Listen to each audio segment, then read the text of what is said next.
હવે પછીના અતિથિ વિશેષ છે હસમુખભાઈ પટેલ સાહેબ.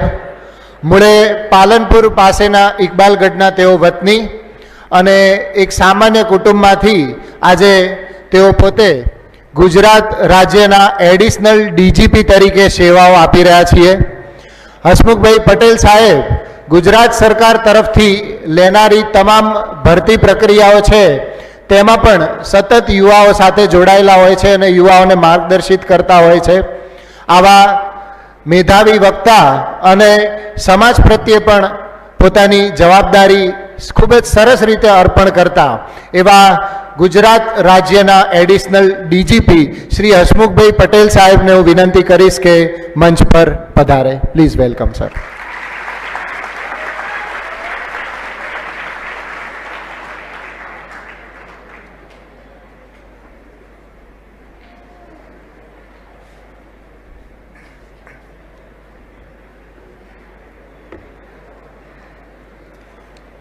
આજના આ કાર્યક્રમમાં ઉપસ્થિત સૌ મહાનુભાવો, સર્વ નેતૃત્વના સૌ ગુરુજનો અને સર્વ નેતૃત્વમાં તૈયાર થયેલા સૌ નેતાઓ,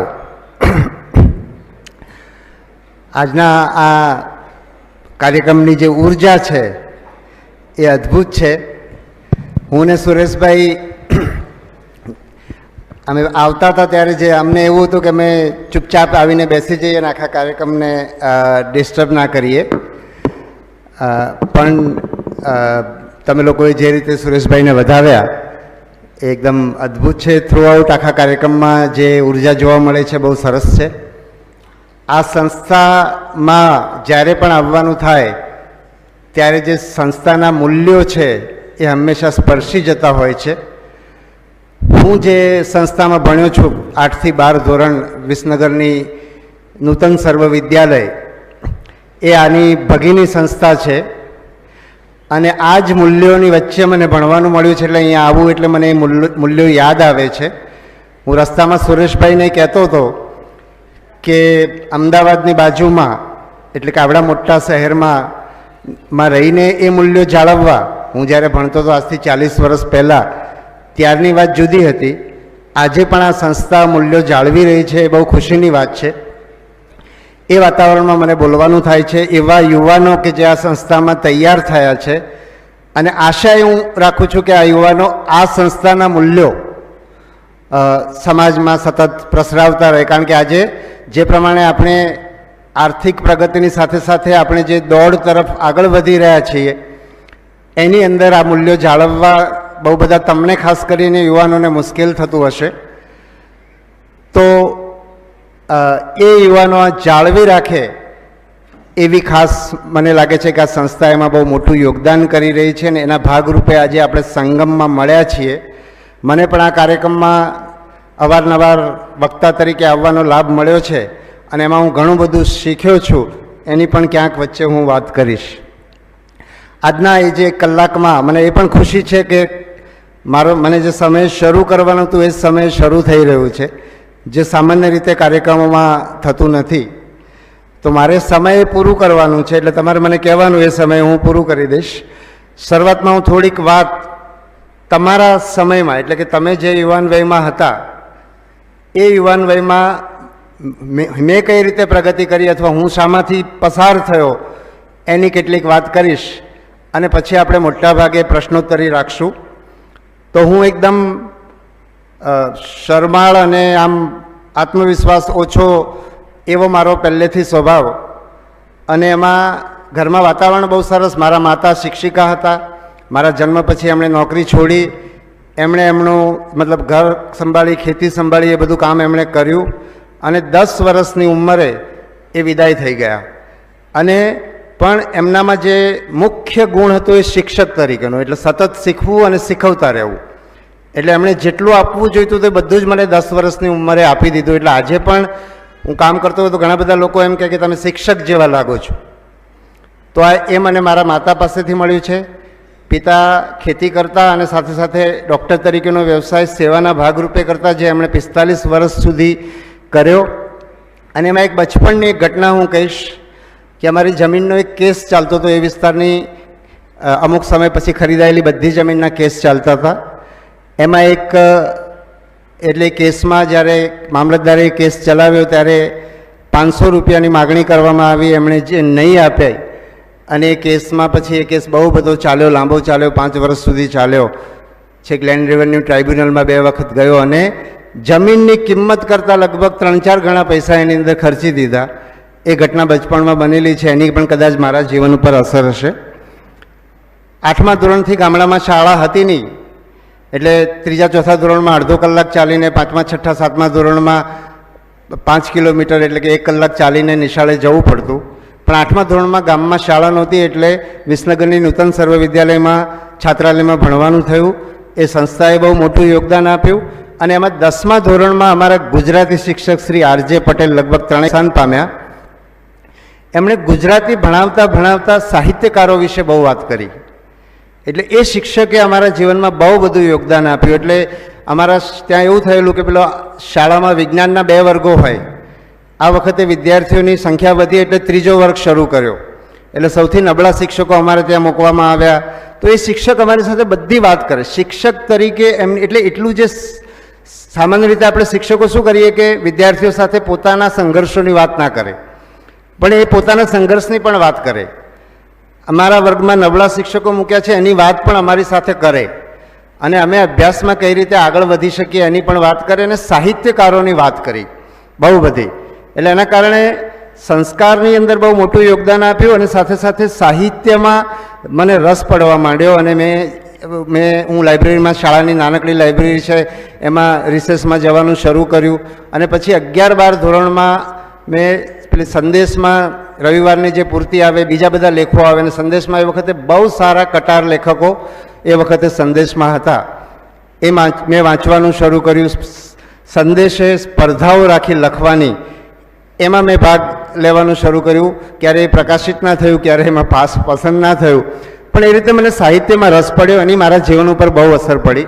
મારે પિતાજીની જેમ ડૉક્ટર થવું હતું અને મને ગુણ ઓછા આવ્યા અને મને મહેનત કરવાની ટેવ નહોતી, કારણ કે મારી યાદશક્તિ બહુ સરસ હતી, એકદમ તીવ્ર યાદશક્તિ. એટલે પરીક્ષાના આગલા દિવસે વાંચવાનું અને બીજા દિવસે એકદમ છાપીને આવવાનું એવી ટેવ હતી એમ. એટલે અને ગુજરાતની પદ્ધતિ પણ એવી છે કે છાપીને આવી જાય એટલે બીજું વિચારવાની જરૂર નહીં એમ, બરાબર. એટલે એ મને શાળામાં ઉપયોગી થયું. 12માં વાંચવાનો મતલબ મહેનત કરવાનો સ્વભાવ નહોતો એટલે બહુ ઓછા માર્ક્સથી પણ હું મેડિકલમાં મને પ્રવેશ ના મળ્યો. એન્જિનિયરિંગમાં જવાનું થયું, હું બહુ નિરાશ થયો. અને એન્જિનિયરિંગનું જે વાતાવરણ હતું, તમે લોકોમાંથી ઘણા બધા એન્જિનિયર્સ પણ હશે, તો ત્યાં વાતાવરણ કેવું કે સવારે મતલબ રાત્રે મોડા સુધી વાંચવાનું, પછી સવારે મોડા ઉઠવાનું, પછી કોલેજ જવાનું, કોલેજથી પાછા આવવાનું, પાછા ઊંઘી જવાનું, પછી સાંજે પાછું ત્યાં લારીમાં ચા પીવા જવાનું, રાત્રે મોડા સુધી વાંચવાનું, બીજું કંઈ જ નહીં કરવાનું. હોસ્ટેલ, લારી, કોલેજ, હોસ્ટેલ, આટલું જ કરવાનું, બરાબર. જોકે મને ચા પીવાની ટેવ નહોતી, પણ મને એ ગમતું નહોતું. એ દરમિયાન પેલા જે અને મને જરા પણ નહોતું ગમતું એ વખતે એક એવા સંસ્કાર પડ્યા, મતલબ એવો વિચાર આવ્યો કે કંઈક વાંચવાનું શરૂ કરીએ. અને વડોદરાના જે સેન્ટ્રલ લાઇબ્રેરી છે એમાં હું સભ્ય બન્યો અને પુસ્તકો વાંચવાના શરૂ કર્યા. એના પછી મારું જીવન આખું બદલાઈ ગયું. મારા સાથીઓથી હું જુદું જીવતો થયો. એ લોકો જે નહોતા કરતા એ બધું હું કરતો થયો. એટલે હું બગીચામાં જાઉં, ચાલવા જાઉં, આ બધા કામો પણ મેં ત્યારે શરૂ કર્યા. એ સમય દરમિયાન આઈ થિંક હું 9મા કે 10મા ધોરણમાં હતો ત્યારે મને પેલા ક્રિકેટની કોમેન્ટ્રી, ભારત પાકિસ્તાન વચ્ચેની 1979ની કદાચ મેચ, અને એમાં હું ક્રિકેટની કોમેન્ટ્રી જોતો થયો. કોલેજમાં તો એ વખતે એકવાર પહેલી વાર એટલે કોમેન્ટ્રી સાંભળતો થયો રેડિયામાં. અને કોલેજમાં હતો ત્યારે પહેલી વાર એવું થયું કે મને એકવાર અમારી પરીક્ષા પોસ્ટપોન થઈ ગઈ અને ભારત અને વેસ્ટ ઇન્ડિઝ વચ્ચેની મોટેરા સ્ટેડિયમમાં રમાયેલી પહેલી મેચ 1983 કે 84નું વર્ષ હશે, એ મેચ મને ટીવી પર જોવાની મળી અને 3 દિવસ સુધી મેં જોઈ. અને મને ખબર પડી કે આના પાછળ હું ગાંડો છું કે આ તો એકદમ ધીમી ગેમ છે અને એ તો બહુ ઝડપથી 3.5 દિવસમાં મેચ પૂરી થઈ ગયેલી. કપિલ દેવે એમાં 9 વિકેટ લીધેલી, બરાબર, બહુ ઝડપથી પૂરી થઈ ગયેલી એવી મેચ. પેલી 5 દિવસમાં પણ ડ્રોમાં જનારી મેચો હતી, એની સામે આ 3.5 દિવસમાં પૂરી થઈ ગયેલી મેચમાં મને ખબર પડી કે આટલી ધીમી રમત છે ને આને સાંભળવામાં અને જોવામાં હું સમય બગાડું. જોઈ તો પહેલી જ વાર હતી. એ દિવસથી ક્રિકેટ મેચ ક્રિકેટ વિશે બિલકુલ રસ લેવાનો બંધ કરી દીધો. આજે પણ ભારતીય ટીમના ખેલાડીઓના નામ પણ મને ખબર નથી. એટલે આવું પણ એટલે આ રીતે જીવનમાં સતત ચાલ્યા કરતું હતું. એ દિવસોમાં હું ડાયરી લખતો હતો. બહુ વર્ષો પછી, એટલે મેં ડાયરી લખી હશે 1985ની આજુબાજુના વર્ષમાં. લગભગ 2005 કે 2006માં હું ભાવનગર હતો, ત્યારે નોટબુક મને પાછી મળી. તેમાં એક ઘટના લખેલી છે, એના વિશે વાત કરું તો મારા જીવનમાં 3 વસ્તુ બની. 9મા ધોરણમાં હું અને મારો ભાઈ, કઝિન ભાઈ, અમે લોકો વિસનગરના બજારમાં એના માટે પુસ્તકો લેવા માટે, પુસ્તકોને નોટબુક આપણે લઈએ એ લેવા માટે ગયા. તો પેલા વેપારીએ પુસ્તકો અમને આપ્યા અને અમારી પાસેથી પૈસા લઈ અને અમને 20 રૂપિયા વધારે આપ્યા, જે મારા ભાઈને ખબર નહીં. મને એની ખબર હતી એટલે મેં પેલો બીજી કંઈ આગળ વાત કરે મારો ભાઈ, એનામાંથી મેં એને ત્યાંથી સરકાવી દીધો. મને એમ થયું કે આ 20 રૂપિયા વધારે આપે છે ને, વેપારીઓ તો આપણને ઠગતા હોય, એટલે આપણે એને 20 રૂપિયા પાછા ના અપાય. આ એક ઘટના મેં મારી ડાયરીમાં લખાયેલી છે. બીજી ઘટના એવી બની કે વડોદરામાં હું બસમાં કોલેજ જતો તો કંડક્ટરે મને 25 પૈસા વધારે પાછા આપ્યા, અને આ વખતે મેં એને 25 પૈસા પાછા આપ્યા, અને કંડક્ટરે ભીડમાં એણે પૈસા લઈને પોતાના પેલા થેલામાં નાખી દીધા, જોડીમાં. અને મને એમ થયું કે આ કંડક્ટરને મેં 25 પૈસા જેટલી, કારણ કે મારી કોલેજ જવાની જે ભાડું હતું એ 30 પૈસા હતું, 25 કે 30 પૈસા જુદા જુદા રૂટ પ્રમાણે, અને એમાં 25 પૈસા જેટલી આટલી મોટી રકમ મેં પાછી આપી, અને છતાં એણે થેન્ક યુ પણ ના કીધું. આ બીજી ઘટના. અને ત્રીજી ઘટના એવી બની, આ મેં સર્વ નેતૃત્વમાં પણ ક્યારેક કહેલી છે આ ઘટના. ત્રીજી ઘટના એવી બની કે હું હોસ્ટેલમાં જ્યાં રહેતો હતો ત્યાં એની મેસ હતી, અને મેસમાં જમવાનું ખરાબ આપે, એટલે આમ મોટાભાગે સારું આપતા હતા, પણ ચોરી કરવાનો પ્રયત્ન હંમેશા કરે. વિદ્યાર્થી ઓછું જમે એના માટેનો પ્રયત્ન કરે, એવું બધું અમને હંમેશા અમારા ઓબ્ઝર્વેશનમાં એ વસ્તુ આવતી. એમાં એક દિવસ મેસના જે મારા કોઈ ગેસ્ટ આવ્યા હતા, તો મેં એમને પેલા પૈસા આપ્યા હતા, એમાંથી એણે મને પૈસા પાછા આપ્યા, અને 5 રૂપિયા મને વધારે એણે પાછા આપ્યા. એટલે મેં 5 રૂપિયા એને પાછા આપ્યા, અને મારા મિત્રને મેં કીધું કે આજે એણે મને 5 રૂપિયા વધારે આપ્યા હતા પાછા, તો મેં એને પાછા આપી દીધા છે. બરાબર. એટલે એણે મને એમ કીધું કે આ લોકો તો કાયમ આપણને છેતરતા હોય છે, આને પૈસા પાછા ના અપાય. એટલે એ દિવસે પછી ડાયરીમાં મેં ત્રીજી ઘટના લખી, અને એની નીચે મેં લખ્યું કે આપણી પ્રમાણિકતા બીજાની પ્રમાણિકતા પર આધારિત ના હોય. બીજા લોકો ગમે તે કરે, આપણે જે કરવાનું છે આપણે કરવાનું. તો આ રીતે મારામાં જે ક્રમિક જે વિકાસ થયો એની હું તમને વાત કરું છું. પુસ્તકો વાંચવાના શરૂ કર્યા એમાં મને ગાંધીજીની આત્મકથા મારા હાથમાં આવી, અને વડોદરાની લાઇબ્રેરીની અંદર જઈએ ને તો બધો પુસ્તકોનો આમ ઢગલો પડ્યો હોય, એટલે પોણો કલાકમાંથી ને ત્યારે 2 પુસ્તકો મળે. તેમાં ગાંધીજીની આત્મકથા મળી. ઘણા બધા પુસ્તકો મેં કોણે વાંચ્યા પણ તમને કહીશ. રઘુવીર ચૌધરી, ભોળાભાઈ પટેલ, ગુણવંત શાહ, વાડીલાલ ડગલી, ઈશ્વર પેટલીકર, પન્નાલાલ પટેલ, આ બધા સરસ લેખકો એ વખતે મોટાભાગની નવલકથાઓ જ વાંચીને એમાં જે પાત્રોનું જે જીવન હતું એમાંથી મને ઘણું બધું એની અંદર બીજા લોકો કરતાં હું જુદું કરું છું. બીજા લોકો કરતાં હું દુનિયા જીવે છે હું જીવતો નથી, દુનિયાની પરવા કરતો નથી. આવી વસ્તુ મારા કોલેજમાં, મારા વ્યક્તિત્વમાં વારંવાર એ વસ્તુ દેખાવા માંડી હતી. એમાં ગાંધીજીની આત્મકથા હાથમાં આવીને વાંચવાની શરૂ કરી. બીજા દિવસે મને મોટાભાગે દિવાળીનું વેકેશન પડતું હતું, એટલે બીજા દિવસે મારે સવારે 6 વાગે ત્યાંથી બસમાં બેસીને પાલનપુર જવાનું હતું. અને આત્મકથા મને એવી આમ લાગી ગઈ ને એવી જબરજસ્ત, મને એમ થયું કે આ તો મારી જ વાત કરે છે, મારા જેવો ગભરું માણસ, આટલો બધો સંકોચશીલ, બરાબર છે. એટલે મને એમ થયું કે આ તો મારી જ વાત છે એમ. તો મેં એ દિવસે બસમાં ઊભા એ વાંચી. મને મારા પિતાજીએ એવું શીખવ્યું હતું કે વાહનમાં જતા હોઈએ ત્યારે ચોપડી વંચાય નહીં. ક્યારેય મેં એ નિયમનો ભંગ નહોતો કર્યો, પણ આત્મકથા મને એવી વળગી ગયેલી કે મેં ઊભા વાંચી, અને મને યાદ છે ત્યાં સુધી મોટાભાગે ક્યાંય મને જગ્યા મળી નહોતી. તો એવી જબરજસ્ત અસર એની થઈ. પછી બીના ફાઇનલ યરમાં ગાંધી ફિલ્મ આવી, એટલે અમે લોકો ફાઇનલ યરની દિવાળી વેકેશન હતું એ વખતે વડોદરાની યુનિવર્સિટી એવું નક્કી કર્યું કે હોસ્ટેલો ખાલી કરાવવી. મને થોડુંક પાણી આપજો. હોસ્ટેલો ખાલી કરાવવી. તો એ પણ હું અને મારો એક મિત્ર, હું ગેટ એક્ઝામની તૈયારી કરતો હતો, અને મારો મિત્ર છે એ બીને એનું બીમાર હોવાના કારણે સેમેસ્ટર એક્ઝામ નહોતો આપી શક્યો, એની તૈયારી કરતા. અમે લોકો એની હોસ્ટેલમાં એના રૂમમાં રહેતા હતા અને મેં વોર્ડન રોજ આવીને ધમકાવતા હતા કે તમે આ રૂમ ખાલી કરો એમ. મને બહુ ખુશી છે કે તમે પાણીનો ગ્લાસ આપો છો, મને એમ કે બોટલ મળશે. તો અમે લોકો રોજ આવીને અમને વોર્ડન ધમકાવે. એમાં રવિવારે એ વખતે દૂરદર્શન પર એક ફિલ્મ આવે અને અમે ગાંધી ફિલ્મ આવીને અમે ગાંધી ફિલ્મ જોઈ અને એવી જબરજસ્ત અમને અસર થઈ કે માણસ કઈ રીતે લડત આપી શકે. અને અમે એ દિવસે નક્કી કરી દીધું કે હવે વોર્ડન આવે ને તો અમે કહી દઈશું કે અમે ખાલી નથી કરવાના, કારણ કે તમે હોસ્ટેલ ખાલી કરાવી છે પેલા પોલિટિકલ માણસો કે જે હોસ્ટેલમાં રહીને પોલિટિક્સ રમે છે એ લોકો તમારી હોસ્ટેલ ખાલી કરે એટલા માટે તમે વેકેશનમાં ખાલી કરાવી છે. અમે અમારા વાજબી કારણસર ભણવા માટે રહીએ છીએ એટલે અમે અહીંયા રહીશું એમ. પણ થયું એવું કે પછી ક્યારે વોર્ડન આવ્યા નહીં. અમે આખું દિવાળી વેકેશનમાં અમે વાંચ્યું, ગેટમાં બહુ સરસ માર્ક્સ આવ્યા, એમએમાં એડમિશન મળ્યું. તો આ ગાંધીજીની આવી અસર મારા ઉપર પડી. પછી હું કોલેજમાં પછી બીમાં એકદમ અમને બી સિવિલમાં એડમિશન લીધેલું. નર્મદા યોજનામાં આખી બેચ લઈ લેતા હતા એ લોકો. આખી બેચને નોકરી આપી દે, રિઝલ્ટ આવે પહેલાં આપી દે નોકરી, એવી સ્થિતિ હતી. અને એમાં નર્મદા યોજનામાં પ્રશ્નો શરૂ થયા અથવા તેમણે બહુ બધા એન્જિનિયરની ભરતી કરી હશે એટલે એકદમ બ્રેક વાગી ગઈ. અને એ બ્રેક એવી વાગી કે પછી 20 વર્ષ સુધી સિવિલ એન્જિનિયરોને નોકરી નહીં મળી, બેકાર રહ્યા. એવો સમય શરૂ થઈ ગયો એટલે એમઈ કરવાની ફરજ પડી. હું એમઈ કરતો હતો, એમઈ લગભગ પૂરું થવા આવ્યું છે.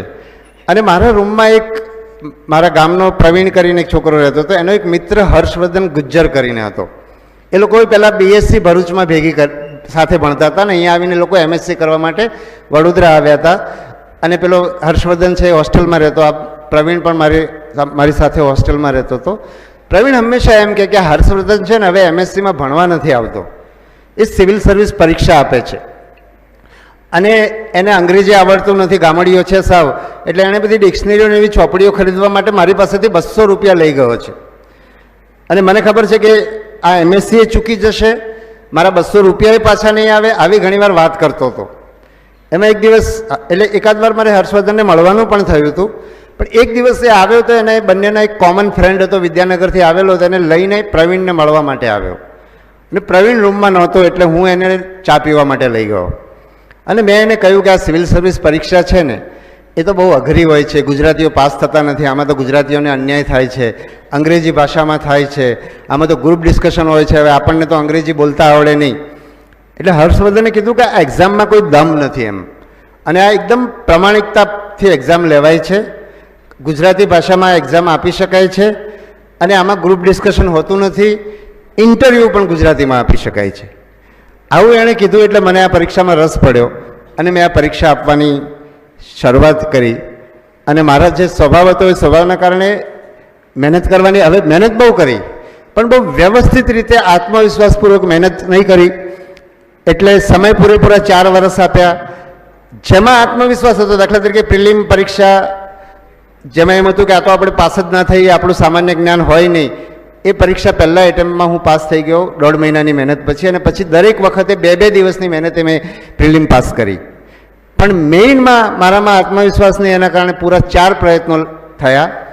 પહેલા પ્રયત્નમાં ઇન્ટરવ્યૂ નહીં આવ્યો, પછી 3 વખત ઇન્ટરવ્યૂ આપ્યા, બીજા પ્રયત્નમાં ફાઇનલ સિલેક્શન નહીં થયું, ત્રીજા પ્રયત્નમાં 380 રેન્ક આવી અને ચોથા પ્રયત્નમાં 92 રેન્ક આવી. તો આ રીતે સિવિલ સર્વિસ પરીક્ષા આપી. પણ પેલા હર્ષવર્ધનની મારે વાત કરવી જોઈએ કે એણે પહેલા પ્રયત્નમાં એની 380 આજુબાજુ રેન્ક આવી, એણે તરત IRS જોઈન કરી દીધું, બીજો પ્રયત્ન એણે આપ્યો જ નહીં, અને એનું બધું સાહિત્ય અમને આપીને ગયો એમ. તો હું ને મારી સાથે એક બીજો મહેશ કરીને અમે લોકો ભણતા હતા. તો સાહિત્ય અમે જે જોયું ને એમાં અમને એમ લાગે કે આ સાહિત્ય સાથે સિવિલ સર્વિસ પાસ થવાય એમ, આ તો સાવ આમ બહુ સામાન્ય કક્ષાનું એણે નોટ બનાવી છે. અને છતાં પહેલા પ્રયત્નમાં 380 રેન્કમાં પાસ થઈ ગયો. એનું કારણ આત્મવિશ્વાસ. બરાબર, મારા પહેલા પ્રયત્નમાં મેં જ્યારે ગુજરાતની પદ્ધતિ મુજબ બહુ બધી નોટો બનાવીએ, એન્જિનિયરિંગમાં અમને આપણા શિક્ષણ વિશે પણ થોડીક તમને ખબર પડે. એન્જિનિયરિંગમાં ઇવન બધે જ પહેલા દિવસે પેલા આપણે અપેક્ષિત મળે ને ચાર્ટ મળે ને બધી રેડીમેડ વસ્તુઓ મળે, આપણે આગલા દિવસે વાંચીએ, બીજા દિવસે છાપીને આવી જઈને પાસ થઈ જઈએ, સારામાં સારા ગુણ લાવીએ. એ જ રીતે એન્જિનિયરિંગની પરીક્ષાઓ પણ આપેલી. પ્રિલિમની પરીક્ષા હોય તો અઠવાડિયા પહેલાં વાંચવાનું શરૂ કરીએ, નોટો બનાવીએ, પરીક્ષાની આગલી રાત્રે 10, 11, 12 વાગ્યા સુધી નોટ્સ બનાવીએ, સવારે 4, 4:30 વાગે ઉઠીએ ને એ નોટ્સ 2 વાર વાંચી લઈએ અને 7:30 પરીક્ષા આપવા જઈએ અને 150ના મતલબ 3 ક્લાસ હતા એમાં હાઈએસ્ટ નંબર આવે, માર્ક્સ આવે. આ રીતે પરીક્ષા આપતા હતા. પણ એન્જિનિયરિંગ નહીં આવડ્યું. સરસ મજાની નોટ બનાવીએ, આમાંથી 2 વસ્તુ દેખાય છે: પ્રેઝન્ટેશનની એબિલિટી, તૈયારી કઈ રીતે વેલ ઓર્ગેનાઇઝ ફોર્મમાં કરવી એ એન્જિનિયરોને સામાન્ય રીતે આવડતું જ હોય છે આ, બરાબર. અને આવા ગુણ લાવીએ, પણ વિષયની અંદર ઊંડાણમાં જવું, રસ લેવો, એ અમે એન્જિનિયરિંગમાં ક્યારેય કર્યું નહીં. અને જેવી સિવિલ સર્વિસ પરીક્ષા આપવાની થઈ ને, ત્યાં માહિતી આધારિત પરીક્ષા જ નહીં, બધું જ સમજ આધારિત. અને સમજવાનું બચપણથી શીખ્યા નહોતા. એટલે આટલી મોટી સંસ્થા અહીંયા છે અને તમારામાંથી ઘણા લોકો શિક્ષણ સાથે ક્યાંક ને ક્યાંક કામ કરતા હશો અથવા કરવાના છો. એટલા માટે ખાસ કહું છું કે એના કારણે બહુ જ વાર લાગી પરીક્ષાને સમજવામાં, પરીક્ષા આપવામાં. એટલે એ રીતે એ વાતાવરણમાંથી ચોથા પ્રયત્ને 92મી રેન્ક લાવવી એ બહુ, મારી દ્રષ્ટિએ બહુ મોટી સિદ્ધિ છે. એટલે આપણી શિક્ષણ વ્યવસ્થાએ હજુ પણ વિચારવાની જરૂર છે એવું મને એમાં લાગે છે. પછી સિવિલ સર્વિસ પરીક્ષા પાસ થઈ ગયા, ટ્રેનિંગમાં ગયા, ગુજરાતમાં જોઈન કર્યું. પહેલી વાર એવું થયું કે એવું લાગ્યું કે પ્રમાણિકતાથી મતલબ 1 વર્ષ કામ કર્યા પછીની વાત કરું છું કે એક જગ્યાએ પોસ્ટિંગ થયું ને હું ત્યાં સાંજે હાજર થયો ને મને એવી ખબર પડી કે અહીંયા પ્રમાણિકતાથી કામ નહીં થાય. એ રાત્રે હું આખી રાત સૂઈ ના શક્યો. બીજા દિવસે સવારે હું ઉઠ્યો ત્યારે એવો નિર્ણય કરી દીધો કે અહીંયા તો મારે 2-4 મહિના, કારણ કે એના પછી મારું પ્રમોશન આવવાનું હતું, એટલે 4-5 મહિના મારે અહીંયા કામ કરવાનું છે. પણ આપણે જે રીતે જીવતા હોય એ રીતે જીવવાનું બદલાય નહીં એમ, એવું મને એવો એ દિવસે સવારે ઉઠીને નિર્ણય કર્યો. અને બધું ફર્સ્ટ ક્લાસ ચાલ્યું, બહુ સરસ એના પરિણામો પણ મળ્યા. પછી પ્રમોશન થયું, પછી પાછો પણ એસપી તરીકેનો પણ એક પીરિયડ હતો, એની અંદર એક અધિકારી મને હેરાન કરવાનો પ્રયત્ન કરતા હતા અને હું બહુ ગુસ્સામાં હતો. એમણે એક આદેશ કર્યો હતો ને એ આદેશનો હું અમલ કરવા નહોતો માગતો. અને એ વખતે હું બેડમિન્ટન રમવા માટે સાંજે ગયો હતો ને બેડમિન્ટનના કોર્ટની આજુબાજુમાં હું ચાલતો હતો, એટલે વોર્મિંગ અપ આપણે કહીએ ને, વોર્મિંગ અપ કરતો હતો. અને એ વખતે મારા મનમાં બીજી વાર આ વિચાર આવ્યો કે હું જે રીતે જીવતો હોઉં, અહીંયા કદાચ 2-3 વર્ષ નોકરી કરીશ અહીંયા, પછી તો આ અધિકારી પણ બદલાઈ જશે, હું પણ બદલાઈ શકું, તો 2-3 વર્ષ માટે થઈને હું જે રીતે જીવતો હોય જીવવાનું ના બદલાય. અને એ પણ બહુ સરસ રીતે ચાલ્યું. એમની એ વખતની વાતાવરણ એટલું સારું હતું કે મને હેરાન કરતા હતા, એટલા માટે થઈને એમની બદલી થઈ. 8-9 મહિનામાં એમની બદલી થઈ ગઈ. મારા ગયા પછી તો 5 જ મહિનામાં એમની બદલી થઈ ગઈ અને ઘણા સમય સુધી એમને ફિલ્ડ પોસ્ટિંગ મળ્યા નહીં એના પછી. તો મારા માટે આ છેલ્લો સંઘર્ષ હતો. એ પછી ક્યારે એમાં સંઘર્ષ આવ્યો નહીં. તો આ બધામાંથી હું પસાર થયો છું હવે. એટલે આ રીતે જીવન આગળ વધ્યું છે. હા, મારે એ કહેવાનું હતું કે આ 2 વખત એવું થયું કે ભાઈ આપણે જે રીતે જીવતા હોઈએ એ જીવવાનું ના બદલાય. તો એક દિવસ સર્વ નેતૃત્વનો કાર્યક્રમ હતો, મોટાભાગે આપણા પેલા અરણ્ય વનની અંદર સુરેશભાઈ કાર્યક્રમ લઈ રહ્યા હતા અને વિદ્યાર્થીઓ પ્રશ્નો પૂછતા હતા. એ દિવસે મને એકાએક ખબર પડી કે આ પેલી 2 વાર આવું કેમ થયું એમ, કે આપણે જીવતા હોઈએ જીવવાની પદ્ધતિ ના બદલાય. તો એ રીતે એ દિવસે ખબર પડી કે હું જ્યારે 12માની પરીક્ષા આપતો તો મારે ડૉક્ટર થવાની બહુ તીવ્ર ઈચ્છા હતી અને દરવાજા વિનાના ડૉક્ટર, કારણ કે પિતા જે રીતે કામ કરતા હતા એ રીતે સમાજની વચ્ચે રહીને કામ કરવું એવો મનમાં વિચાર હતો. તો એ વખતે 12મામાં પેલી મારી જે પદ્ધતિ હતી, મહેનત નહીં કરવાની આદત, એટલે ભૌતિક વિજ્ઞાનમાં એ વખતે એવું થતું કે ઓપ્શનમાં પૂછાતું. પહેલા પાઠમાંથી એક પ્રશ્ન આવે, બીજો પાઠ એના ઓપ્શનમાં આવે, ત્રીજા પાઠમાંથી એક આવે, ચોથો ઓપ્શનમાં આવે. અને એ વખતે સ્ટાઇલ બદલાણી. એટલે મારા ભૌતિકમાં 54 માર્ક્સ આવ્યા. 4 કે 5 માર્ક્સે હું મેડિકલમાં મને પ્રવેશ નહીં મળ્યો. એટલે એ વેકેશનનો સમય, નિરાશાનો સમય હતો. મેં એક દિવસ હું, મારા પિતા અને મારા એક કઝિન ભાઈ, અમે લોકો સાથે ચાલતા ઘરે આવતા હતા પિતાજીના દવાખાનાથી. અને મારા ભાઈએ એવું કીધું કે ગાંધીનગરમાં એક ભાઈ છે, એ ભાઈ છે ને આમાં મેડિકલમાં એડમિશન અપાવી દેશે, 25,000 રૂપિયા આપવાના, એ પેપર પણ નવેસરથી લખાવી દેશે અને તમને મેડિકલનું એડમિશન પાક્કું. એટલે મારા પિતાએ એમ કીધું કે મેડિકલમાં એડમિશન લેવા માટે કે ડૉક્ટર થવા માટે થઈને આપણે જે રીતે જીવતા હોય એ રીતે જીવવાનું ના બદલાય.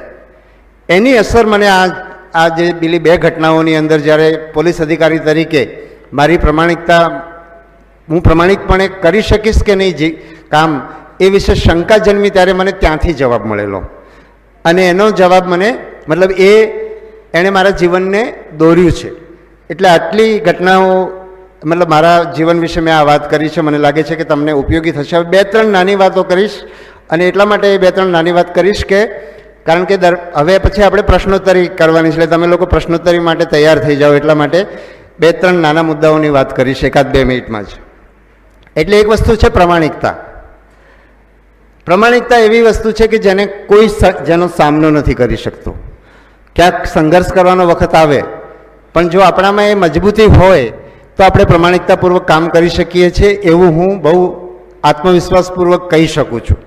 અને એવું જ હું બીજું એમ કહીશ કે ઘણા બધા લોકોને સરકાર માટે એવો અભિપ્રાય હોય છે કે ભાઈ સરકારમાં તો થાય જ નહીં.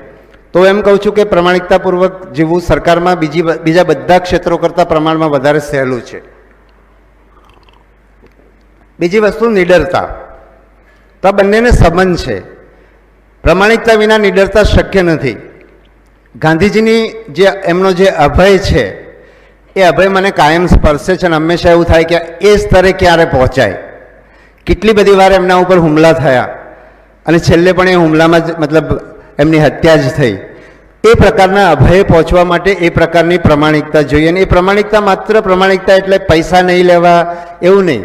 બધી જ રીતે જેવું બોલીએ છીએ એવું કરીએ છીએ, જેવું કરીએ છીએ એવું બોલીએ છીએ. એટલે મોટી મોટી ખોટી વાતો આપણે કરતા નથી. બરાબર છે. આપણા માટે જે ધોરણો છે એ જ ધોરણો બીજા માટે આપણે અપનાવીએ છીએ. એ રીતે સતત પોતાની જાતને ઘડતા રહેવું પડે. એટલે ગાંધીજીની આત્મકથાની વાત કરીએ તો 2-3 મુદ્દાઓ એમાં બહુ સ્પર્શે છે. એમણે જ્યારે પણ ભૂલો કરી ત્યારે સુધારવાનો એમણે હંમેશા પ્રયત્ન કર્યો, અને જાહેરમાં એનો એકરાર કર્યો. એક બાબત છે. બીજી મને બહુ મોડી ખબર પડી. ગાંધીજીની આત્મકથા મેં કહ્યું કે ક્યારે વાંચી હતી, છેલ્લા 4-5 વર્ષમાં, કદાચ 2-3 વર્ષમાં છેલ્લી વાર, કારણ કે હવે તેને એક સીડી મળે છે, એટલે હું ઘણી વાર, એટલે 2-3 વાર તો મેં આત્મકથા સાંભળી હશે. તો મને છેલ્લે એ દેખાણું કે વિકસવા માટેનો એમનો જે પ્રયાસ છે, જ્યારે ઓલરેડી દક્ષિણ આફ્રિકામાં મોટા હીરો બની ગયા હતા, બરાબર, એટલે એમણે દક્ષિણ આફ્રિકામાં દરેક નાના કામની અંદર એમણે ભાગ લીધો છે. એ બોવર યુદ્ધ હોય કે પ્લેગ ફાટી નીકળ્યો હોય કે, બરાબર, દક્ષિણ આફ્રિકામાં એને ભારતીયો માટેનું આંદોલન કર્યું તો એક વાત છે, પણ ત્યાં ઊભી થયેલી દરેક તકને એમણે ઝડપી લીધી છે. અને જ્યારે 1906ની અંદર કલકત્તા કોંગ્રેસ સ્ટેશનની અંદર એમણે 2 મિનિટ માટે બોલવાનો એમને સમય આપ્યો હતો દક્ષિણ આફ્રિકા વિશે, ત્યારે કલકત્તા કોંગ્રેસ સ્ટેશનમાં એ ગયા હતા. ત્યારે એમણે ત્યાંના પ્રમુખને એમ કીધું, પ્રમુખ નહીં કદાચ મંત્રીને એમ કીધું કે તમે મને કંઈક કામ આપો એમ. તો એમણે જ્યાં વ્યવસ્થા સંભાળતા હતા એમની પાસે લઈ ગયા, અથવા મંત્રીએ જ કદાચ એમને કીધું કે ભાઈ મારી પાસે કામ બીજું કંઈ નથી, પણ આ બધે ટપાલનો ઢગલો છે ને એ તું ક્લિયર કરી દે. એટલે કીધું કે એટલે તું શું કરી શકે? એમ તો કે હું કંઈ પણ કરી શકું, તમે જે કામ આપો એ હું કરી શકું. એટલે જે ભાઈ વ્યવસ્થા કરતા એમણે ટપાલનો ઢગલો આપ્યો, એ ટપાલ આખી દરેકના પોતે જવાબ આપી દીધા, એ બધું કરી દીધું. અને પછી એમની સાથે કોંગ્રેસની વ્યવસ્થામાં એમણે જે ભાગ લીધો, અને એમાં જે પેલા ભાઈ વ્યવસ્થા કરતા હતા ને, કે બહુ કોંગ્રેસના મોટા દિગ્ગજ નેતા નહોતા, એમના બટન બંધ કરી આપવાના, એની બૂટની દોરી બાંધી આપવાનું કામ પણ એમણે કર્યું એ સમયે કે જ્યારે દક્ષિણ આફ્રિકાના બહુ મોટા નેતા તરીકે એમનું સ્થાન થઈ ચૂક્યું હતું, અને કોંગ્રેસમાં પણ દક્ષિણ આફ્રિકા વિશે વાત કરવાની એમને તક મળી હતી. બરાબર. તો આ પ્રકારે એટલે યુવાનો માટે સૌથી મોટી વાત છે કે ક્યાં તમને તક મળે છે, બરાબર, અને સેવાના ભાવથી, પ્રસિદ્ધિના ભાવથી નહીં. કારણ કે તમે જીવનમાં જે પણ કરશો, આ છેલ્લી વાત છે, જીવનમાં જે પણ કરશો ને, જે હેતુ સાથે કરશો એ હેતુ જ બહાર આવશે. એટલે એ હેતુ પરિણામમાં એ હેતુ જ સિદ્ધ થશે. એટલે જો તમે સેવા માટે કામ કરતા હશો તો સેવા થશે, અને સેવાના માધ્યમથી પ્રસિદ્ધિ માટે કામ કરતા હશો તો પ્રસિદ્ધિ થશે, સેવા નહીં થાય. બરાબર. આ મારા જીવનનો કાયમ માટે અનુભવ છે કે ઇન્ટેન્શન ગેટ્સ ડિલિવર્ડ. જે પણ હેતુ હશે એ જ થશે. તમે આપણે ગમે તેટલો દેખાવ કરતા હોય, આપણને પણ કદાચ ઘણીવાર આપણે ભૂલી ગયા હોય કે આપણે દેખાડો કરી રહ્યા છીએ, અને કદાચ સમાજ પણ ભૂલી ગયો હોય, પણ રિઝલ્ટ તો એ જ આવશે જેના માટે આપણે કામ કરતા હોઈશું. Thank you. અને હવે પ્રશ્નોત્તરી.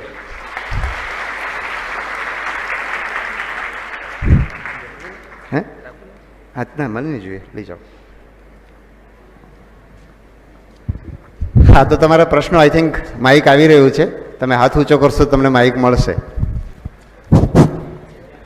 અને મેં ધર્મેન્દ્રભાઈને કહ્યું હતું કે વિદ્યાર્થીઓ પ્રશ્ન, એટલે મારે આટલું લાંબુ નહોતું બોલવું, મને એમ કે તમે બધા બહુ પ્રશ્નો પૂછવાના છો.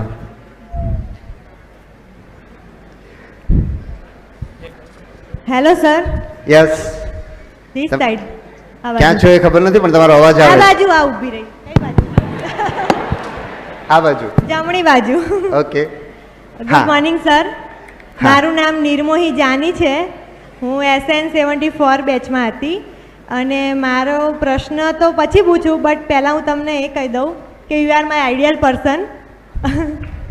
સર, તમે આવ્યા પછી જે આ ભરતી કૌભાંડો થતા હતા ને ખરેખર બંધ થઈ ગયા છે. આમ વિદ્યાર્થીઓને એક આશા બંધાણી કે ના હસમુખભાઈ છે તો કંઈ ખોટું નહીં થાય. મહેનત કરનારને મહેનત કરવા મળી, જે ખોટું આપણે એક જ કામ કરીએ. સોરી, આપણે સીધા પ્રશ્ન પર, અને પ્રશ્ન એકથી 2 વાક્યમાં જ હોવો જોઈએ. અને તમે એ રીતે પ્રશ્નો ના પૂછી શકો તો આપણે તમને પેલું કાગળ આપશું, બરાબર? એટલે જેથી કરીને બધાનો સમય ના બગડે. એટલે ચિઠ્ઠીની અંદર તમારા પ્રશ્ન લખવાના. સીધા પ્રશ્ન પર આવી જાઓ બેન. સોરી, તમારા એપ્રિસિએશન માટે આભાર. રાઈટ સર, જે યસ, બોલો બેન. ટેટની એક્ઝામ મેં ક્લિયર કરી છે, તો શું આ કોન્ટ્રાક્ટ જ રહેશે? અમારે કોન્ટ્રાક્ટમાં જ જોબ કરવાની આખી લાઈફ? અને બીજી વસ્તુ એ કે આપણે ભરતીના પ્રશ્નનો જવાબ નહીં આપીએ, બરાબર છે?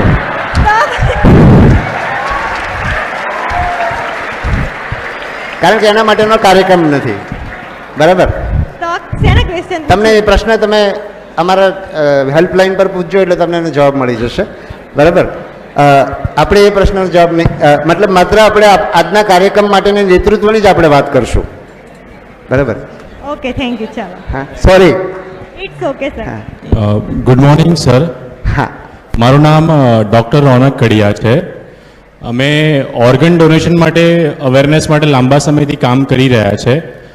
જો આપનો સમય હોય તો સર્વ નેતૃત્વના બેનર હેઠળ આપના થકી ને આપની લીડરશિપ થકી અમે આપના વિભાગને પણ આ અવેરનેસ પહોંચાડી શકીએ, જેથી કરીને જલ્દી ગુજરાતમાં ગ્રીન કોરિડોર ક્રિએટ થાય.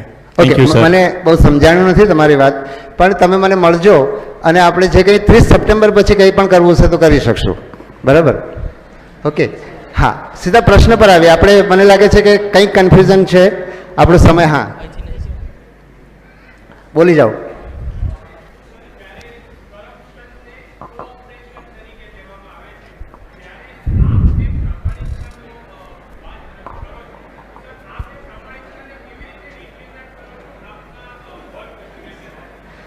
મને બહુ પ્રશ્નનો જવાબ નથી સૂચતો, પણ આપણે કરપ્શન ને કોઓપરેશનની તમે વાત કરી એમ, બરાબર છે? તો એમાં આ બધી બાબતો વ્યક્તિગત છે. આપણે એમ કહીએ કે આ દેશમાં કે આ સમાજમાં કે આ સંસ્થામાં કે આ સરકારમાં ભ્રષ્ટાચાર બહુ ચાલે છે, તો છેવટે ચાલે તો 1 કે અથવા 2 માણસની મદદથી. એટલે એને બદલવું હોય તો 1 કે 2 માણસે બદલવું પડે. અને આ બધે ચાલે છે એટલે આપણે પણ ચલાવીએ અને આપણે કંઈ ના કરી શકીએ એ ભાવનાથી આપણે મુક્ત થઈએ તો જ બદલાવ લાવી શકે. રાઈટ? ઓકે સર, તમે સિવિલ સર્વિસની પરીક્ષાની તૈયારી આપણે ME પછી કરી, તો આપણે સિવિલ સર્વિસ માટે મોટા ભાગે બધા કહેતા કે આપણે 10મા ધોરણથી 5 વર્ષ પહેલાં તૈયારી કરવી પડે, તો તમારો શું વિચાર છે જેના એટલે આપણે શું તૈયારી ક્યારે શરૂ કરવી જોઈએ? બિલકુલ, ટ્રેનિંગ છે આપણે પહેલા ધોરણથી શરૂ થવી જોઈએ. મેં જે કહ્યું એ પ્રમાણે કે આપણા વિષયો જે છે ને સમજીને ભણાવવામાં આવે અથવા સમજીને ભણવાનો આપણે પ્રયત્ન કરીએ, એ એની તાલીમ. UPSC સિવિલ સર્વિસ પરીક્ષા છે એ પરીક્ષા ગોખવાથી પાસ થવાતી નથી. હા, ઓફકોર્સ કેટલીક વસ્તુ યાદ રાખવી પડે, પણ એની ભૂમિકા 20% છે. 80% ભૂમિકા સમજની છે. એટલે તમે જે પંચાયતની ને બંને પરીક્ષાઓ લીધી ને તમે એના પેપર જોશો તો તમને આઈડિયા આવશે કે એ પરીક્ષાની અંદર અમે સમજ પર ભાર મૂક્યો છે. રાઈટ? ઓકે. નમસ્કાર. યસ. હું લલિત સુધાર. તમને એક પ્રશ્ન પૂછીશ કે અહીં બેઠેલા દરેકને તમે એક એવું વાક્ય કહો કે જેનાથી બધા ઇન્સ્પાયર થાય. ઓકે. એવું વાક્ય એટલે આપણાથી શરૂઆત કરવી, કોઈની અપેક્ષા રાખવી નહીં. રાઈટ? ઓકે. હા, અને બીજો એક પ્રશ્ન છે કે તમે આ અત્યાર સુધી તમે જે આ સ્ટેજ સુધી જે પહોંચ્યા છો, એમાં તમને શું મહેસૂસ થાય છે અને તમે આ સર્વ નેતૃત્વના વિદ્યાર્થીઓને શું કહેશો કે આ સ્ટેજ સુધી તમે કઈ રીતે પહોંચ્યા છો? એટલે સ્ટેજ પર કઈ રીતે પહોંચાય તો મેં તમને કીધું, અને હું એમ કહીશ કે આ એક વરદાન છે, અને આ વરદાન મને એકલાને મળ્યું નથી. અહીંયા બેઠેલા દરેકને આ વરદાન છે, કોઈક ને કોઈક ક્ષેત્રમાં કંઈક ને કંઈક કરવા માટે. હવે આપણે એને વરદાન ગણીએ છીએ કે પછી આપણે બીજા પાસે કંઈક છે એ મને મળવું જોઈએ એના માટે કામ કરીએ, એના આધારે જીવનની ગુણવત્તા, જીવનનું ધ્યેય, રાષ્ટ્રનું જીવન અને વિશ્વનું જીવન એના પર આધારિત છે. Okay, thank you so much. Yes, આવે છે.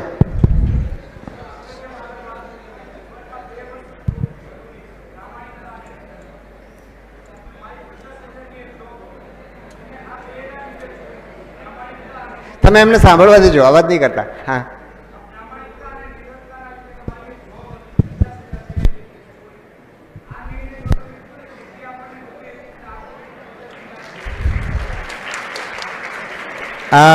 તમે 50,000ની જોબ છોડી દીધી. પ્રામાણિકતા નથી અને નિડરતા મારામાં હતી. પ્રામાણિકતા કેમ?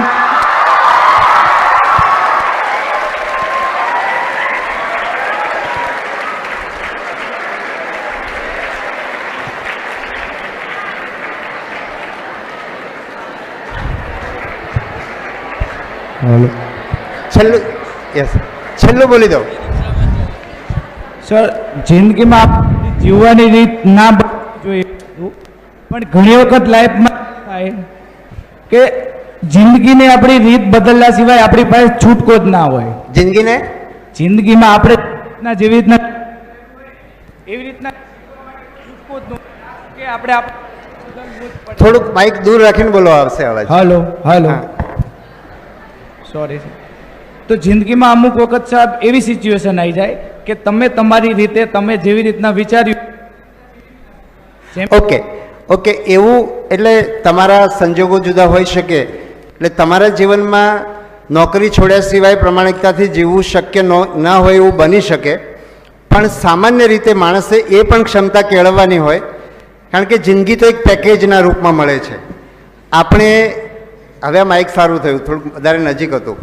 આપણે ઈચ્છીએ એવું તો બધું મળે નહીં, એની અંદર આપણે રસ્તા કાઢવાના હોય. તમે મારી પણ મેં તમને વાત કરી, એની અંદર કંઈ બધું જ તૈયાર હતું, રેડી હતું, અને મેં એમાં કરી લીધું એવું નથી. બરાબર છે? એટલે આપણે જ્યાં પણ કામ કરીએ, હું એમ નથી કહેતો કે તમારા સંજોગો તમે કર્યું એ ખોટું કર્યું, અથવા ખરેખર તમે સંજોગોમાં ફેરફાર કરી શક્યા હો તો એવું નથી કહેતો, પણ જીવનમાં હંમેશા જીવન આખું અખિલાઈપૂર્વક આપણી સામે આવે. એમાં કેટલીક વસ્તુઓ આપણને ગમે એવી હોય, કેટલીક વસ્તુઓ ન ગમે એવી હોય. કેટલીક વસ્તુઓ ન ગમે એવી હોય એની સાથે આપણે કેટલાક અંશે બાંધછોડ પણ કરતા હોઈએ, અને આપણી ત્યાં હાજરી છે, બરાબર, એ હાજરી એ પરિસ્થિતિને બદલી શકે. આપણે એને છોડી દઈએ તો આપણે એને ના બદલી શકીએ. તમે ગાંધીજીની આત્મકથા કરાક જુદી રીતે જોજો. એમણે જે દક્ષિણ આફ્રિકામાં કામ કર્યું તો બહુ જ મુશ્કેલ કામ હતું. એ કામની અંદર એમણે જે રીતે કામ કર્યું છે, જે રીતે એમાં રસ્તો કાઢ્યો છે, એમના જે પેલા, એમનું નામ હું ભૂલી જાઉં છું, જેમની સાથે એમને હંમેશા એમને જેલમાં પૂરતા હતા, સૌ પર નામ છે, કેમ યાદ નથી આવતું મને. સ્મર્ટ, હા, જનરલ સ્મર્ટ, બરાબર છે. તો જનરલ સ્મર્ટ એમને જેલમાં પૂરે છે અવારનવાર, અને બહુ જ આકરી રીતે એમની સાથે પેશ આવે છે. એ જેલમાં જાય છે ત્યારે જનરલ સ્મર્ટ માટે જોડા બનાવે છે, અને જનરલ સ્મર્ટનો એમના ગાંધીજી માટેનો આદર, હું વરસ ભૂલું છું, કદાચ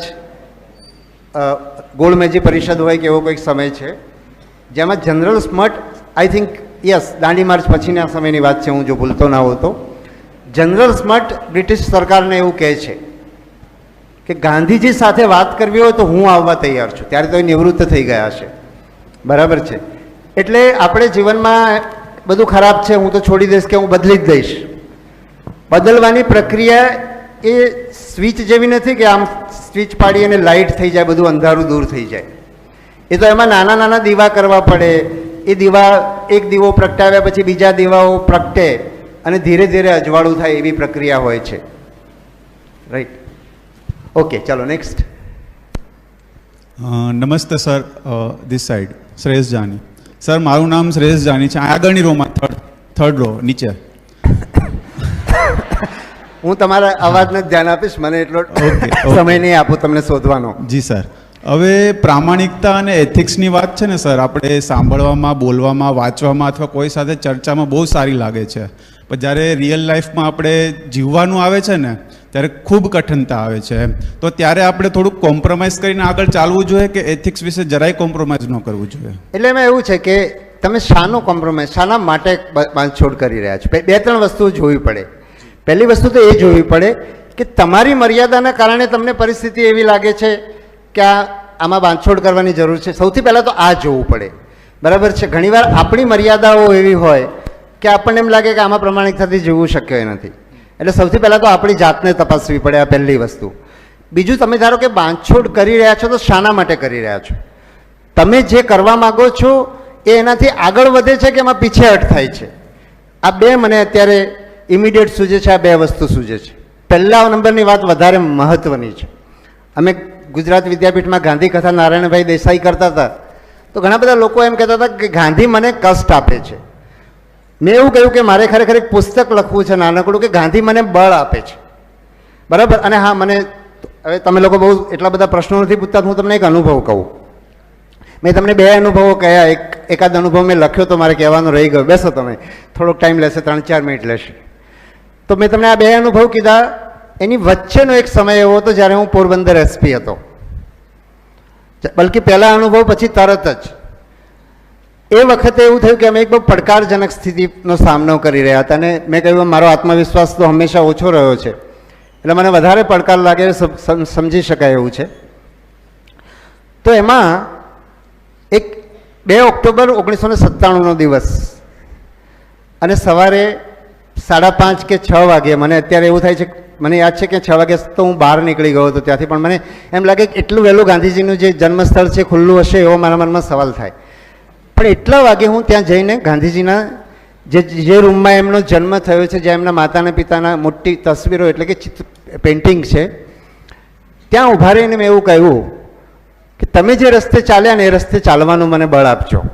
અને 45 મિનિટ ત્યાં ઊભો રહ્યો અને એટલી બધી મારો મતલબ ચહેરો બદલાઈ ગયો છે, મને એટલી બધી શાંતિનો અનુભવ થયો એમ.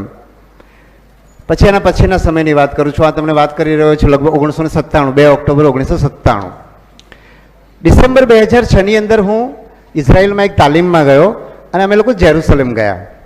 ત્યાં એક દેવળ છે, એ એવી જગ્યાએ દેવળ બન્યું છે જ્યાં ભગવાન ઈશુના મતલબ વધસ્તંભ ઉપર એમને જડી દેવામાં આવ્યા અને પછી એમના શબને ઉતારીને નીચે મૂકવામાં આવ્યું. એ પથ્થર છે અને એના કુટુંબીજનો ત્યાં એ શબને લઈને આખી રાત બેસી રહ્યા છે. એ જગ્યા છે. મને આ વાત જ એટલી બધી સ્પર્શી ગઈ. અમને લોકોને ત્યાં એ બજારમાં ને ત્યાં બધે ફરવા માટે 1.5-2 કલાકનો સમય આપ્યો હતો. મને આ વાત જ એટલી સ્પર્શી ગઈ કે હું જગ્યા છોડી શક્યો નહીં. 1.5 કલાક સુધી હું ત્યાં આમ હાથ જોડીને આમ ઊભો રહ્યો, એટલે એકદમ ધ્યાન સ્થિતિમાં. હું જ્યારે ત્યાંથી મારો સમય થયો એટલે હું મારા બસ માટે ગયો, બસ પાસે. ત્યાં બધા લોકો બસની રાહ જોતા હતા. કેટલાક લોકો આવ્યા હતા, કેટલાક લોકો નહોતા આવ્યા. ત્યાં એક નાઇજીરિયન ઓફિસર મને એક પ્રશ્ન પૂછે છે કે તમારે ત્યાં ભારતમાં પ્રમાણિકતાથી અથવા તો સાચું કરવું શક્ય છે એમ?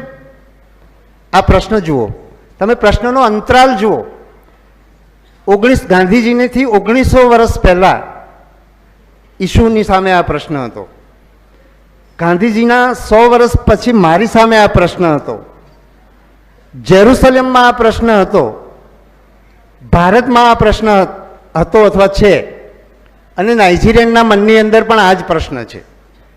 એટલે જે મૂલ્યોની આપણે વાત કરીએ છીએ ને એ મૂલ્યો એકદમ શાશ્વત છે, સ્થળ અને કાળથી પર છે. એટલે આપણે એમ કહીએ કે ગાંધીજીથી આ થાય ને મારાથી ના થાય, તો ગાંધીજી પણ આપણા જેવા જ હતા. એમણે પણ એમની સાથેના માણસોની સાથે, આપણને ખ્યાલ જ છે કે જે ગાંધીને બોલ ઉપર આખી કોંગ્રેસ ચાલતી હતી એ જ ગાંધીને 1947માં કોઈ સાંભળવા તૈયાર નહોતું. પણ એ જ ગાંધી જે દિવસે ગોળીએ વિંધાય છે એ દિવસે પણ બંગાળી ભાષા શીખતા હતા, કારણ કે બાંગ્લાદેશના નોવાખલીમાં એમને જઈને આવ્યા અને એમને થયું કે લોકો સાથે કનેક્ટ થવા માટે મારે આ ભાષા શીખવાની છે, અને ભારત અને પાકિસ્તાનના જે ભાગલા પડ્યા છે એને પુનર્જોડાણ કરવાનો પ્રયત્ન પણ એમણે મૂકી નહોતો દીધો. એટલે એક ગાંધી હોય કે એક નાનકડું બાળક હોય કે આપણે બધા હોઈએ, બધાની સામે આ સમસ્યા એક જ રીતે આવવાની છે. સવાલ એ છે કે આપણે એના માટે સક્ષમ છીએ, એ પહેલી વાત આવે. અને બીજું એ કે ગાંધીજી પણ એ જ રીતે ચાલતા હશે ને, એમ દક્ષિણ આફ્રિકામાં પણ ચાલ્યા, અહીંયા પણ ચાલ્યા, તો એમણે શું ધ્યાનમાં રાખ્યું કે હું અહીંયા મૂકી દઉં કે મને કોંગ્રેસ સાંભળતી નથી, હું ભાગલા પાડવાની ના પાડું છું, ને આ બધા લોકો ભાગલા પાડવા માટે તૈયાર થઈ ગયા છે. જે લોકો મારા શિષ્યો તરીકે કામ કરતા હતા એ લોકો આજે મને સાંભળવા તૈયાર નથી, તો હું બધું મૂકી દઉં. નથી, એ નથી, મારાથી કંઈ પણ ના થાય. તો એવું લાગે તો ગાંધી શાના એમ, બરાબર છે. તો એ સમયે પણ એ મૂકતા નથી, એ મહત્વની બાબત છે. सर नमस्कार। हाँ, तुम्हारा टाइम था એટલે છેલ્લો સવાલ કહેજો. हाँ या सर एक प्रश्न है। हाँ, मैं अभिषेक कुमार पांडे एशियन बैच 31 का विद्यार्थी रहा हूँ। जैसा कि गांधी जी का स्वदेशी करके नीति रहा है कि वह देश स्वदेश। थोड़ा माइक दूर करो।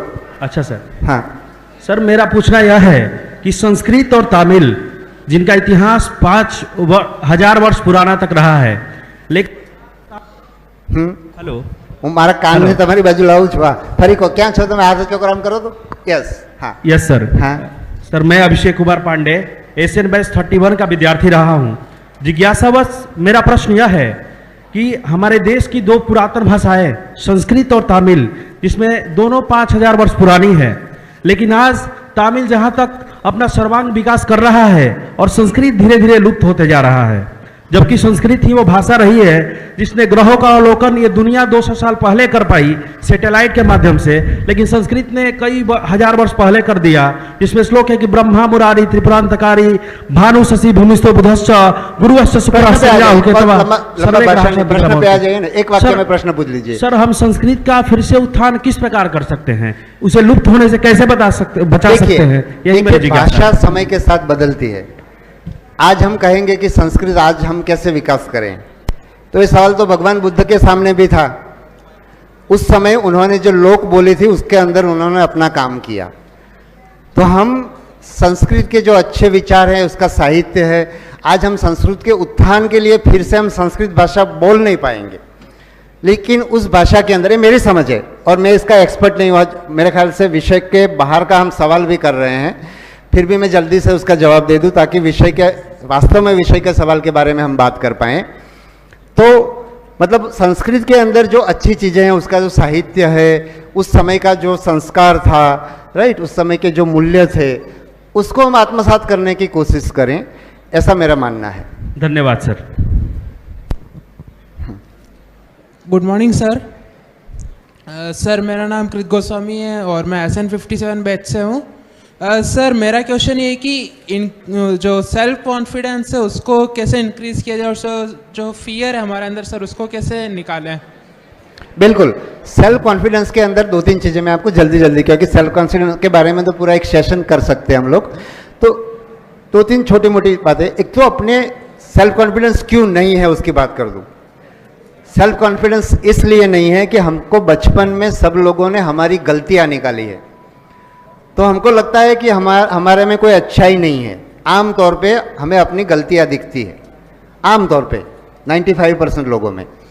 तो पहला काम है कि हमारे अंदर जो अच्छाइयाँ है उसका स्वीकार करें, खुद ढूंढ लें और लोगों को पूछ लें, और वो अच्छाइयों के लिए हमें खुद को शाबाशी दें। उसी सिलसिले में एक आगे की बात हम ये कर सकते हैं कि एक मिरर एक्सरसाइज करके बहुत पावरफुल टूल है। मैंने अपना एक वीडियो भी बनाया है, हम लोगों ने अपने स्टूडेंट्स की ट्रेनिंग में भी काफ़ी लंबी बात की, आप पूरा 2 घंटे का वीडियो है, तो उसके अंदर आप देख सकते हैं। बट मैं मिरर एक्सरसाइज में भी हम अपनी अच्छाइयों के लिए, जैसे आप मिरर के सामने खड़े रहेंगे तो आपको अपनी बुराइयाँ दिखने लगेगी, आप मिरर के सामने देख के अपनी अच्छाई बोल नहीं पाएंगे। तो आप मिरर एक्सरसाइज करिए। मेरा अनुभव, मेरा खुद का अनुभव, मैं अपने आत्मविश्वास के बारे में बार बार बोल चुका हूँ, और मेरा अनुभव ऐसा है कि 2-3 दिन मिरर एक्सरसाइज आप करेंगे, आपके आत्मविश्वास में काफ़ी परिवर्तन आएगा। दूसरी, जब हम गांधी जी की बात करते हैं तो गांधी जी में भी आत्मविश्वास कभी दिखता नहीं था, मतलब वो भी मेरे तरह के थे। तो उन्होंने जब 1922-23 के आसपास उन्होंने अपनी आत्मकथा लिखी है, तब भी वो लिखते हैं कि मुझे जाहिर में बोलने का संकोच है, राइट। आज भी, जबकि वो सबसे बड़े नेता हो चुके थे भारत के आज़ादी के आंदोलन के अंदर, उस समय भी वो ऐसा कह रहे हैं। जब वो दक्षिण अफ्रीका से 1915 में भारत वापस आते हैं और मीठीबाई पेटिट के पिताजी, मतलब पेटिट फैमिली ने उनका एक सम्मान समारोह रखा था, जिसके अंदर बोलना था सब लोग, जिसके अंदर मिस्टर जीना भी थे, जीना भी उसमें बोले और लोग भी बोले, सब लोग अंग्रेजी में बोल रहे थे। और गांधी जी को लगा कि मुझे गुजराती में बोलना चाहिए, और उसके लिए भी उनको संकोच है कि सब लोग अंग्रेजी में बोल रहे हैं, मैं गुजराती में बोलूँगा तो मेरा खराब तो नहीं दिखेगा ना, मतलब मैं अविवेक नहीं कर रहा हूँ ना, ऐसा उनको लग रहा था। फिर भी वो गुजराती में बोले हैं। तो मेरे ख्याल से ये सब ऐसी जो समस्या या मानसिक मनोसंघर्ष जिसको कहते हैं, उसमें से इतनी बड़ी व्यक्ति भी गुजरती है, तो हम लोग तो उसमें से ज़रूर गुजर सकते हैं। और जैसे जैसे हम गुजरेंगे ऐसे ऐसे हम धीरे धीरे आगे बढ़ेंगे, अपना आत्मविश्वास बढ़ता जाएगा। दूसरा है एक नॉलेज की बात भी, मतलब हम अपने में अपनी क्षमता बढ़ाएं। जैसे मैं कॉलेज में गया, मैं कॉलेज की बात कर लूँ, मैं कॉलेज में गया, गांव से आया था, मुझे वो उत्तर गुजरात की बोली आती थी। बड़ौदा में गया तो वहाँ शुद्ध गुजराती बोली जाती थी, उसका संकोच। मेरे कपड़े गांव के दर्जी ने सिलाई बनाए थे, मेरे जूते गांव के मोची ने बनाए हुए थे, और बाकी लोग तो बड़े अच्छे हाई फाई चीज़ें पहन के घूम रहे थे, तो मुझे बहुत संकोच होता था। तो काफ़ी टाइम लगा उसमें से निकलना, और वो सब मैं बदल नहीं पाया, क्योंकि मेरे पास पैसे कम थे, या पैसे थे तो मुझे खर्चने की, जैसे 2 जोड़ी नई आपने बनाई है कॉलेज के लिए, तो बदलने की मेरी मानसिक तैयारी नहीं थी। तो बदला क्या मैंने? तो मैंने बदला, मैं अपनी क्षमता को बढ़ाता गया, ऐसे ऐसे मेरा आत्मविश्वास बढ़ा। गांधी जी की बात करें, आप आत्मकथा में पढ़िएगा, तो उन्होंने फिर डांस सीखने के लिए 3 पाउंड दिया, पियानो सीखने का काम, ऐसी 3-4 चीज़ों के लिए उन्होंने सीखना शुरू किया।